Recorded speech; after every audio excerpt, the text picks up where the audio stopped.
Kind of It's lightish. not. Brant's will be and mine won't be. My Ryzen 5 won't be.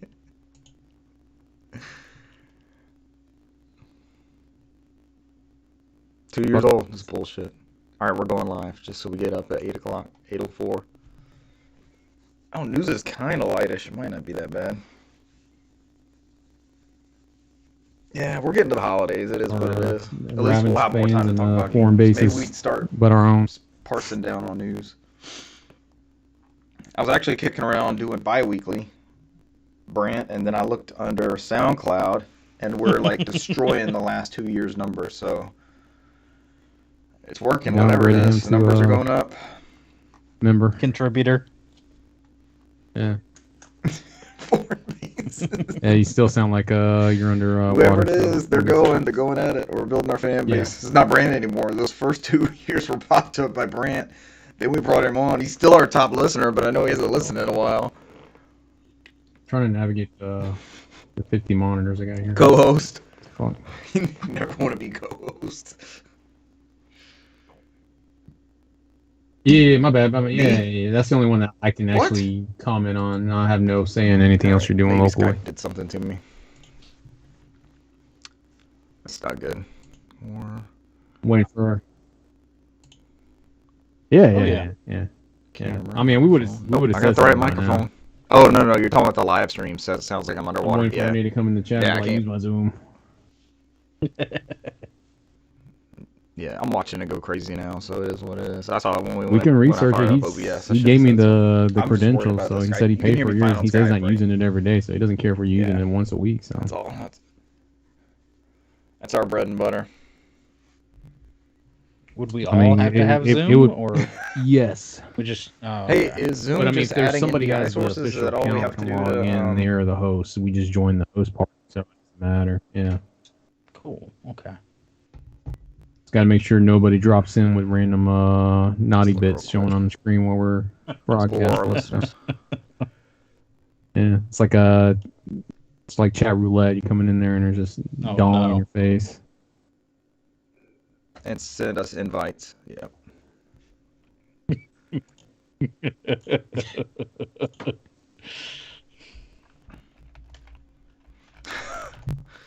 The Zoom curse.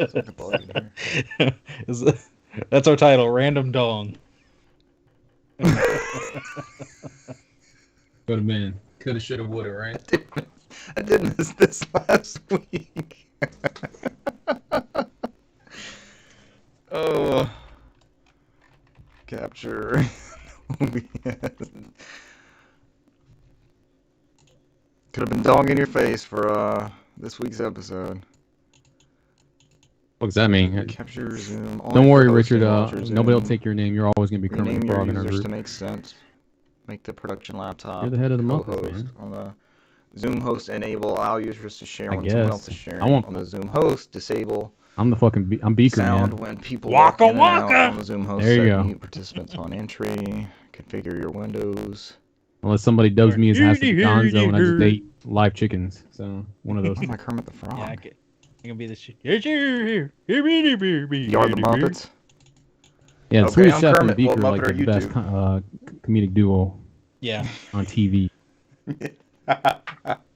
Fozzie Bear. Waldorf. Oh yeah, they're great. Yeah, the ones that sit there and just make the jokes. They usually don't miss. They still like even when they do the Muppets and the new ones recently, they're still pretty funny.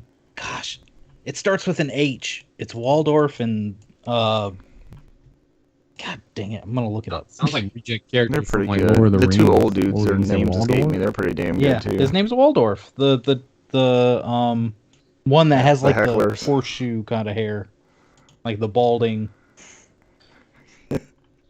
There you go. Statler and Waldorf. Live action hecklers. I'm right here. Put them in every. Didn't I send you a video once before, Richard, where they had them on like Monday Night Football and they were heckling some football team? I sent because I recorded because that shit was hilarious. I forgot who it was. Statler and Waldorf. Yeah. Occupation. Hecklers. It was on Monday Night Football because it was a Disney thing. Yeah. First appearance. They were heckling somebody out there when they were walking around the stadium. I was like, "Oh, this is pretty good, man." I had to record it.